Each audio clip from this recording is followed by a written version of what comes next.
In today's video, I'm going to teach you how to update Google Meet app. On a computer, Google Meet does not require a separate application that you install like many other programs. Instead, Google Meet runs directly in your browser.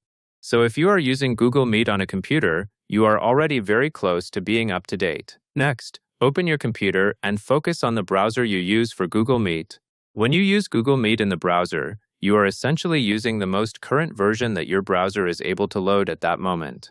To keep it updated, you mainly need to keep your browser itself updated. To stay on track, make sure Google Chrome is up to date.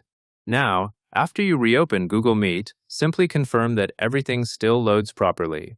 Look for the normal meeting entry experience and pay attention to whether the interface appears as expected. If your connection is stable and the browser is updated, Google Meet should work smoothly. And that is the main idea for updating Google Meet on a computer.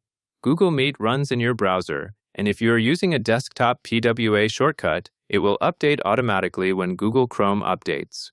Keeping Chrome current is the best way to ensure Google Meet stays updated as well. That covers everything you need to know.